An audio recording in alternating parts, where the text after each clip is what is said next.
എല്ലാവർക്കും നമസ്കാരം. നമ്മൾ വീണ്ടും ക്ലാസ് തുടങ്ങാണ്. ഇനി നമുക്ക് വായിക്കാനുള്ളത് 5-ാമത്തെ സ്കന്ധത്തിലെ അധ്യായം 1-ലെ 19-ാമത്തെ ശ്ലോകം മുതലാണ്. നമുക്ക് വായിക്കാം. ഓം വിഘ്നേശ്വരായ നമഃ. ഓം സരസ്വതീ നമഃ. ഓം ശ്രീ ഗുരുഭ്യോ നമഃ. ഓം അമൃതേശ്വരീ നമഃ. ഓം നമോ ഭഗവതേ വാസുദേവായ. ശ്രീശുകോവാച ഇതി സമഭിഹിതോ മഹാഭാഗവതോ ഭഗവതസ്ത്രിഭുവനഗുരോ അനുശാസനമാത്മനോ ലഘുതയാം അവനിതശിരോധരോംബാടമിതി സ ബഹുമാനമുവാഹാം ഭവാനഭിമനുനാം ഏതാവതുപകൽപിതാപ ചിതി പ്രിയവ്രത നാരദയോം രവിഷമമഭി സമീക്ഷമാണയോരാത്മസമ അവസ്ഥാനമവാംഗമന സംശയം അവ്യവഹൃതം പ്രവർത്തയന്നഗമത് മനുരവി പരേണൈവം പ്രതിസന്ധിത മനോരഥ സുരർഷിരവരാനുമതേനാത്മജ അഖിലതരാമണ്ഡലസ്ഥിതി ഗുപ്തയ ആസ്ഥാഭ്യ സ്വയമധി വിഷയ വിഷയ വിഷജലാശയാശായാം ഉപരരാമഃ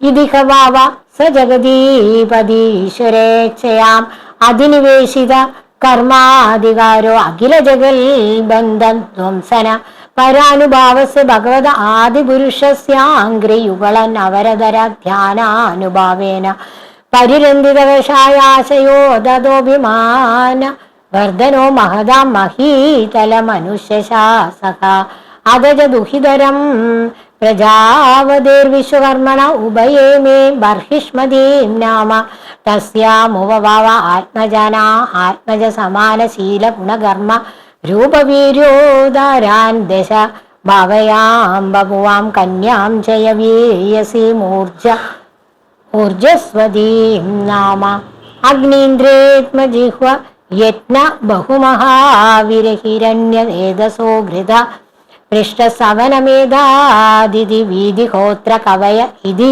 സർവ ഏവാഗ്നിനാമനഃ ഏതേഷാം കവിർമഹാവീര്യ സവന ഇതി ത്രയ ആസന്നൂർധരേതസസ്തസ്ത ആത്മവിദ്യായാമർഭഭാവാദാരഭ്യ കൃതപരിചയാം പാരമഹംസമേവാശ്രമമഭജൻ തസ്മിന്നുഖാവാം ഉപശമശീലാം പരമർശയ സകല ജീവനികയാം വാസസ്യ ഭഗവതോം വാസുദേവസ്യ ഭീതാനാം ശരണഭൂതസ്യ ശ്രീമൽ ചരണാരവിന്ദാരവിന്ദ സ്മരണ വിഗളിത പരമഭക്തിയോഗാനുഭാവേന പരിഭാവിത അന്തർഹൃദയാധിഗതേം ഭഗവതീം സർവേഷാം ഭൂതമാനാത്മഭൂതേം പ്രത്യഗാത്മന്യേവാത്മനസ്തദാത്മ്യ അവിശേഷേണ സമീയോം അന്യസ്യാമഭിജായാം ത്രയപുത്രാം ആസന്നുത്തമസ്താമസോ രൈവത ഇതി മന്വന്തരാധിപതയാം ഏവമുപശമായ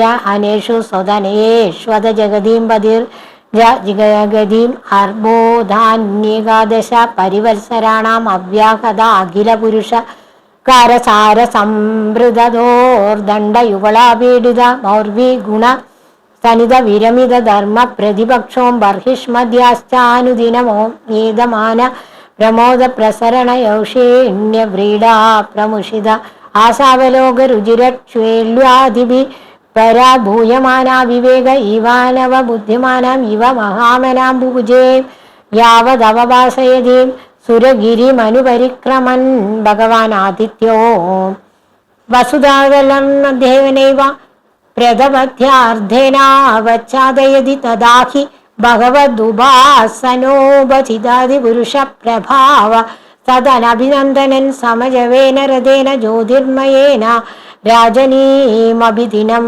കരിഷ്യാമിതി സപ്തകൃത്വാസ്തരണിമ ഉപര്യക്രമാദ്യുതീയ ഇവ പതംഗകാം ഏവാം ഉഹ തദ്രഥചരണ ഏകമേകൃത പരികാദാസ്ത സപ്തസിന്ധവാസൻ യദ ഏവ കൃതാം സപ്തഭുവോ ദീപാഹ ജംബുപ്ലക്ഷ ശാൽമീകുശ ക്രൗഞ്ച ശാഖ പുഷ്കര സംജ്ഞാസ്തേഷാം പരിമാണാം പൂർവസ്മാദുത്തര ഉത്തരോ യഥാ സാഖ്യം ദ്വിഗുണമാനേന ബഹിഃ സമന്തത ഉപവൃത്താകാം ക്ഷാരോദേഷു രസോദ സുരോദ ഘൃതോദ ക്ഷീരോ ദദതി മണ്ഡോദ ശുദ്ധോദാം സപ്തജലതയാം സപ്തദീപപരികാം ഇവാഭ്യാന്തരദ്വീപ സമാനാം ഏകൈകസ്യേന യഥാനുപൂർവം സപ്തസ്വപി ബഹിർദ്വീപേഷു പൃഥക് പരിത ഉപകൽപിതാദേഷു ജംബുവാദിഷു ബർഹിഷ്മതീം ബദിരനു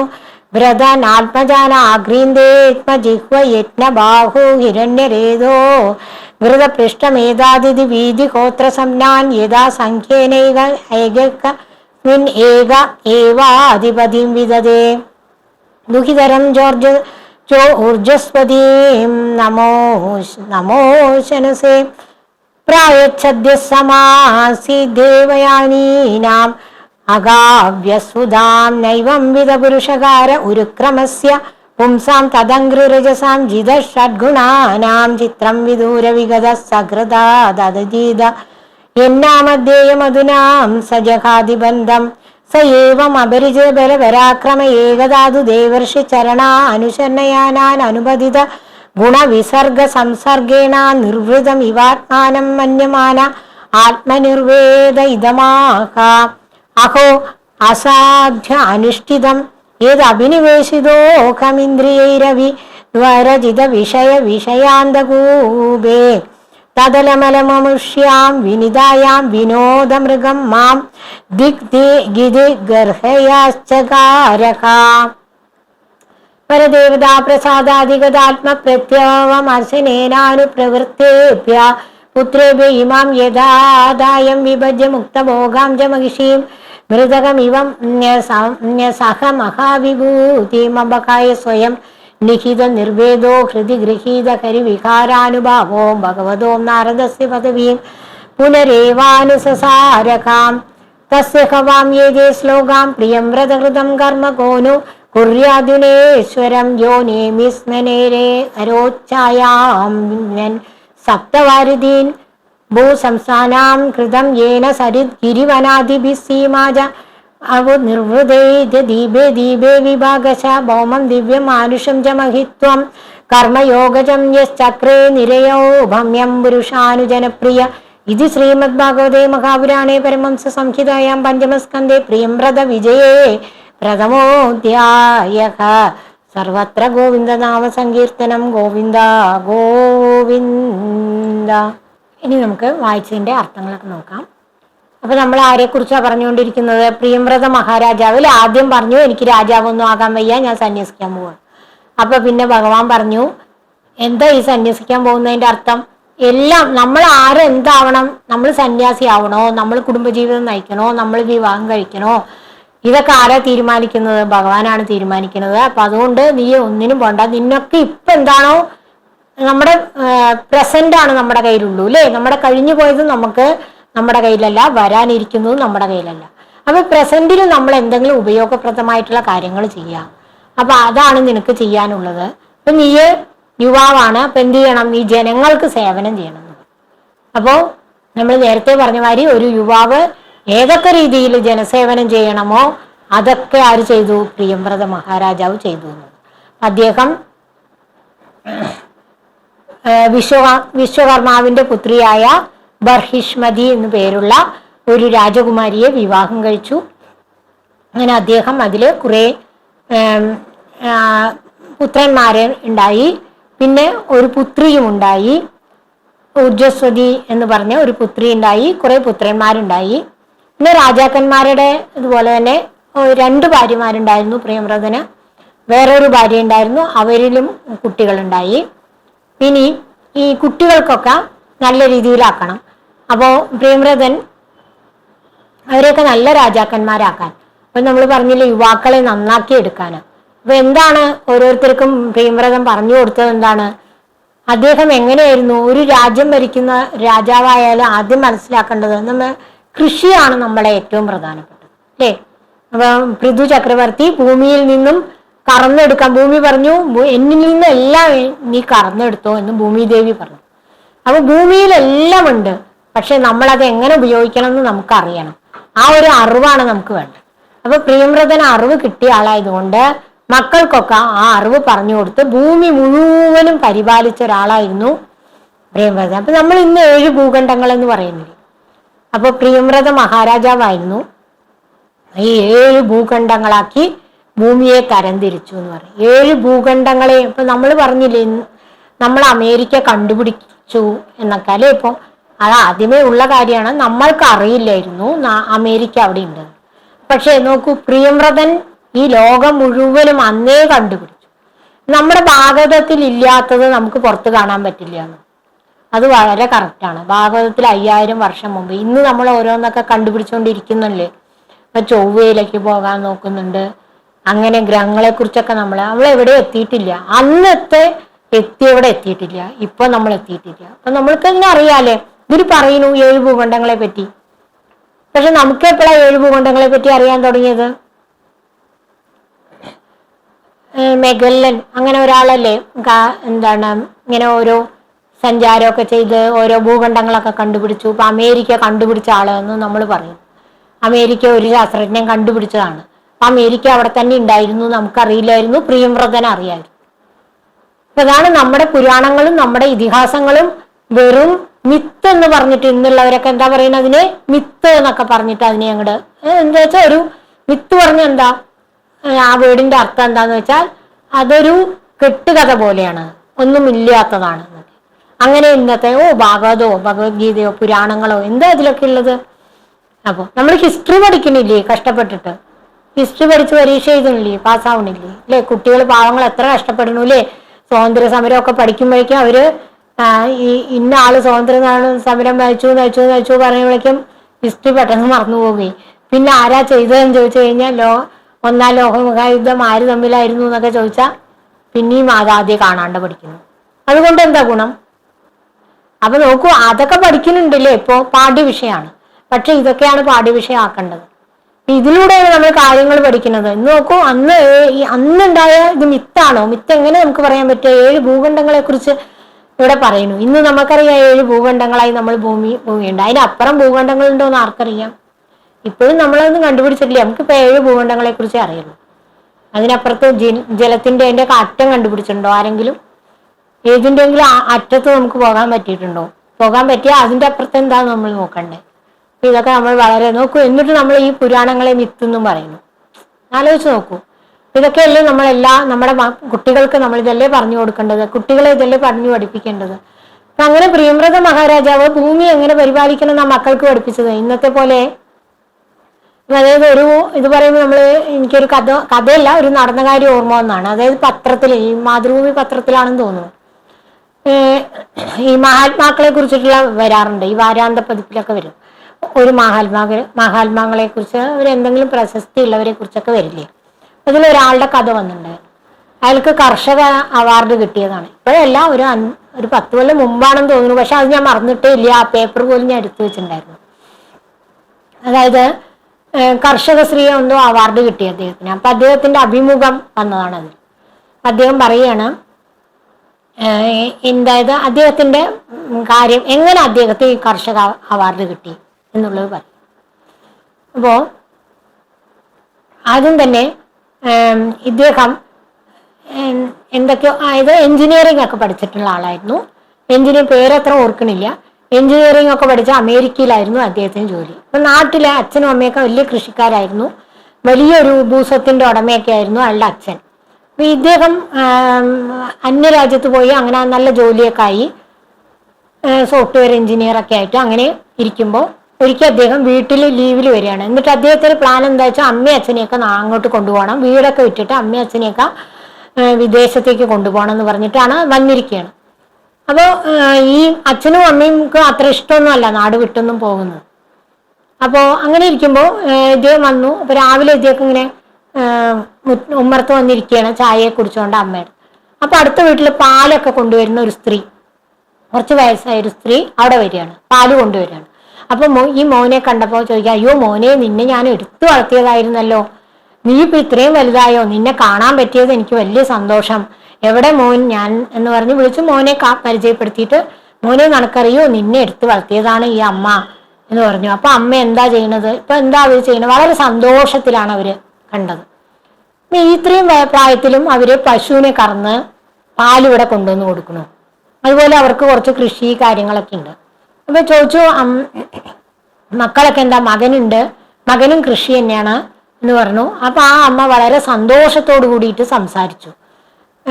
അപ്പൊ ഈ മകൻ വിചാരിക്കുകയാണ്, ഞാൻ അന്യനാട്ടിലൊക്കെ പോയി കഷ്ടപ്പെട്ട് ജോലി ചെയ്തിട്ട് എനിക്ക് ഈ ഇവരുടെ അത്ര സന്തോഷം എനിക്ക് കിട്ടണില്ലല്ലോ എന്ന്. അപ്പൊ അന്നത്തെ രാത്രി അവര് വളരെ ഫ്രീ ആയിട്ട് പെരുമാറുന്നു. മോനെ, ഞാൻ നിന്നെ എടുത്തു വളർത്തിയതാ എന്നൊക്കെ പറയുന്നു. അങ്ങനെ അവര് വളരെ ഹാപ്പി ആയിട്ടാണ് ഇരിക്കുന്നത്.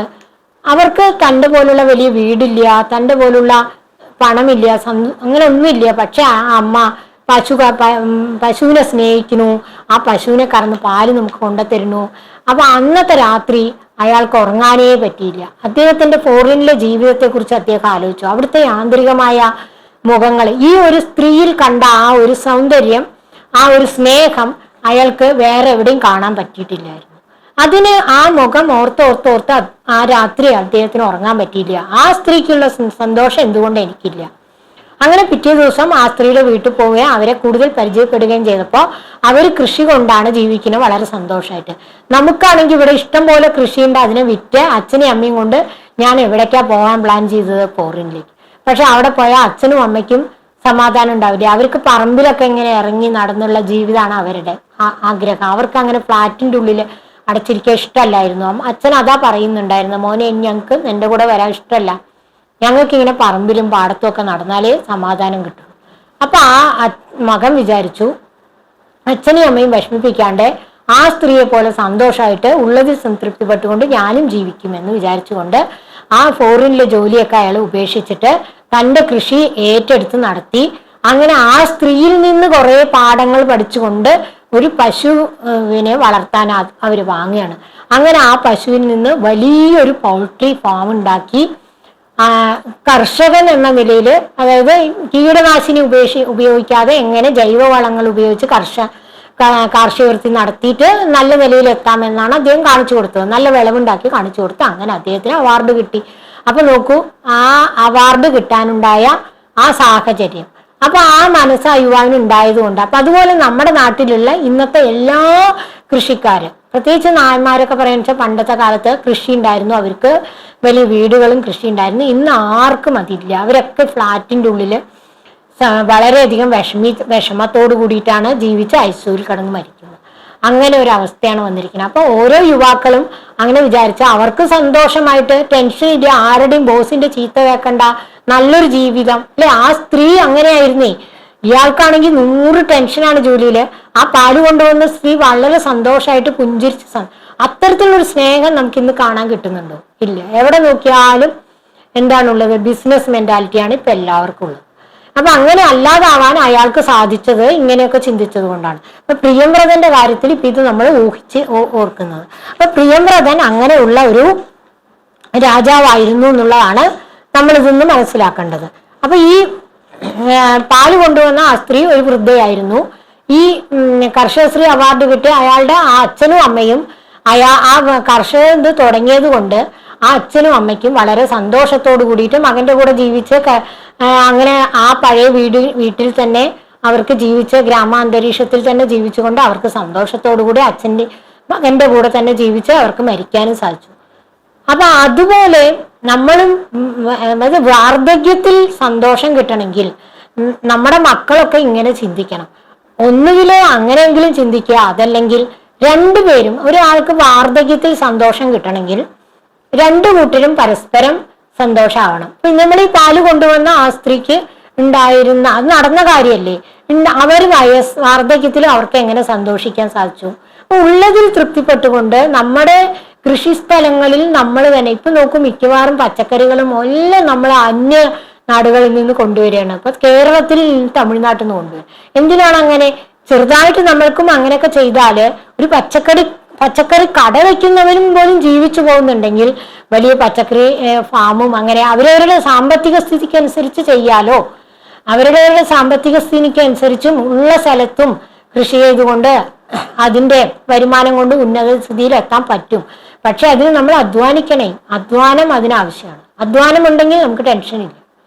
അധ്വാനിക്കുന്നവന് ടെൻഷൻ ഒരിക്കലും വരില്ല. അപ്പൊ അതുകൊണ്ട് വാർദ്ധക്യം നമ്മൾ മക്കളെയും അത് മനസ്സിലാക്കണം. നമ്മൾ വാർദ്ധക്യത്തിൽ നമുക്ക് സന്തോഷമായിരിക്കണം നമ്മൾ ആഗ്രഹിക്കുന്നുണ്ടെങ്കിൽ നമ്മളും ആ രീതിയിൽ മാറണം. മക്കളും അതുമാതിരി മാറണം. അവരെയും അതേപോലെ നമ്മൾ മാറ്റിക്കൊണ്ടുവരണം. നമ്മൾ തന്നെ അതിനോടൊപ്പം നമ്മൾ ഈ അതിനാണ് എല്ലാത്തിൻ്റെയും പാസ്വേഡ് ഒടുവ് എവിടേക്ക് പോകുന്നു? ആത്മീയ വിദ്യയിലേക്ക് തന്നെയാണ് പോകുന്നത്. അപ്പൊ ആത്മീയ വിദ്യ പഠിച്ചാലേ നമുക്ക് ആ ഒരു ജീവിതത്തിന്റെ അടിസ്ഥാനം ഉണ്ടാവുള്ളൂ. അപ്പോഴേ നമ്മുടെ വാർദ്ധക്യം നമുക്ക് സന്തോഷപ്രദമാക്കാൻ പറ്റുള്ളൂ. കാരണം നമ്മുടെ മനസ്സ് അതിനനുസരിച്ച് മാറണം. നമ്മൾ മറ്റുള്ളവരെ ആശ്രയിക്കാതെ നമ്മൾ ഈശ്വരനെ ആശ്രയിച്ചാൽ അതിനുള്ള ബുദ്ധി നമുക്ക് കിട്ടും. ഇത്തരത്തിലുള്ള പരിശീലനങ്ങൾ നമ്മൾ ചെയ്യുകയാണെങ്കിൽ പ്രകൃതി നമുക്ക് അതിനുള്ള ബുദ്ധി നമുക്ക് തരും. അങ്ങനെ നമ്മൾ ആരെയും ആശ്രയിക്കാതെയും നമ്മൾക്ക് വളരെ സ്വാതന്ത്ര്യമായും വളരെ സന്തോഷമായും എങ്ങനെയാണോ പ്രിയംവ്രതനും അതേപോലെ തന്നെ പ്രിയംവ്രതനും ഒടുവ് മക്കളെയൊക്കെ ഈ 7 ഭൂഖണ്ഡങ്ങളൊക്കെ ഉണ്ടാക്കി അതിലെല്ലാം സമൃദ്ധമായിരുന്നു, നന്നായി അതൊക്കെ ഒന്നിച്ച് ഇയാളാണ് ഭരിച്ചിരുന്നത്. അതിനെയൊക്കെ മക്കൾക്ക് ഭാഗിച്ചു കൊടുത്തു. അങ്ങനെ ആ മക്കളെയൊക്കെ രാജാക്കന്മാരാക്കി മാറ്റി. അങ്ങനെ അദ്ദേഹം പിന്നെ വീണ്ടും തപസ്സിന് പോയി, അദ്ദേഹത്തിന് മോക്ഷം കിട്ടി. അപ്പൊ ഈ ഒരു ജീവിത രീതി പണ്ട് നമ്മുടെ നാട്ടിൽ ഉണ്ടായിരുന്നെങ്കിൽ ഇന്നും ആ ജീവിത രീതി നമുക്ക് കൊണ്ടുവന്നാൽ നമ്മുടെ നാട്ടിലുള്ള വൃദ്ധജനങ്ങളൊക്കെ വളരെ സന്തോഷമായിട്ട് ജീവിച്ചു മരിക്കാൻ സാധിക്കും. നമ്മളും നാളെ വൃദ്ധരാവും. അപ്പൊ നമ്മളും മരണത്തിലേക്ക് പോകും. നമുക്കും അങ്ങനെ സന്തോഷിക്കാൻ പറ്റും. അപ്പൊ പ്രിയംവ്രതന്റെ കഥയിലൂടെ നമ്മൾ മനസ്സിലാക്കേണ്ടത് ഈ ഒരു കാര്യങ്ങളാണ്. അപ്പൊ അത് അത്രയും.